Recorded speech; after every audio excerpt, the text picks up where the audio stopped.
Hey, good afternoon, everybody. It's November 9th, 2025.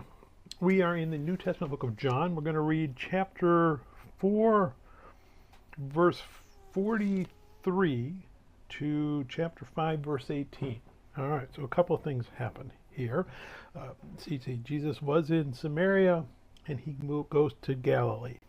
Now, John tells us the prophet has no honor in his own country. So that's in all the Gospels, but John is using it slightly differently here because we've seen the success he had in Samaria. He's not being honored in Galilee is essentially the way John's putting this. So now he's going to go and do amazing things in Galilee.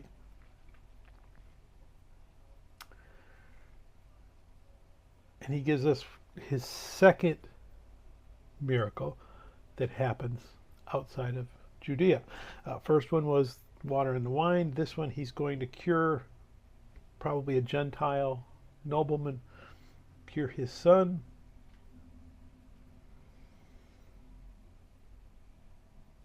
Then he heals a man at a pool in Bethesda or Bethsaida, or there's a few different words that are used in different manuscripts. I'm reading out of the New King James Version, so I'm going to read chapter 5, verse 4. You have a different version of your Bible, it might not be in there. Why? Because people don't think this really belongs here. Specifically, the verse is, "For an angel went down at a certain time into the pool, stirred up the water, then whoever stepped in first after the stirring of the water was made well of whatever disease he had." Now, that doesn't match any other healing in my Bible. In fact, if you think about it, what this verse is trying to tell us is that God looks down from heaven and sees this pool with all of these crippled people around it, and he says, "Ooh, you know what'd be fun? Let's have a cripple race. Angel, you go stir the water, and whichever one of these cripples is the least deserving of healing, that's the one I'm going to heal, and the rest I'm going to leave alone." Doesn't make sense. Unless you think of this and say, well, wait a minute, maybe this pool isn't really a place of healing. Maybe it's a pagan place of healing. That starts to make sense. Now you have Jesus walking along and he looks at this pagan healing pool and he sees a Jew over there. And he says, wow, there's a Jew over there at a pagan healing, and it's the Sabbath. And the temple's right there. Hey, dude, what are you doing here? Oh, well, there's this story that an angel stirs the water up. Oh, are you going to be the first one in? Nope, I've never come close to being the first one in, but I come here day after day. Do you even want to get healed? Jesus asked him. Again, he should be at the temple. He should be before the priest if he wants to be healed. Jesus is standing in front of him. He's apparently the only guy in Jerusalem who's never heard of Jesus and what Jesus does because he doesn't know him. After talking to him, Jesus says, all right, I'm going to heal you. And it's obvious from this healing that, again, the man has no faith. Man has no idea who Jesus is. Man probably doesn't deserve healing, but Jesus decides he's going to heal him. And he heals him. Take up your bed and go. Next we see this man, he's in the temple.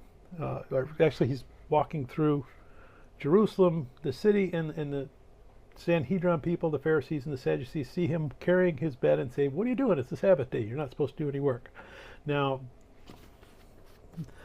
our Bible doesn't tell us that that's work. That's something that was added in over the years.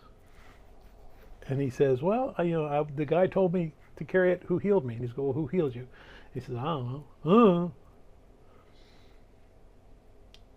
Later on, we end up in the temple where he meets Jesus again, and Jesus tells him something that he never tells anyone else. He says, you better not do it again. You better stay on the right path because it's going to be worse for you if you sin again. Essentially what he's calling him. So that kind of reinforces that idea that he was seeking his healing where he shouldn't have been to begin with. But he got lucky. It was his lucky day. And Jesus has healed him and wants him to know, you got lucky. This is your lucky day. Go and sin no more, because I'm not going to come to that place again. Jesus disappears into the crowd, and now that this man knows it was Jesus, he runs to the temple people and tells them, oh, it was Jesus healed me. That was the guy you wanted. Go get him.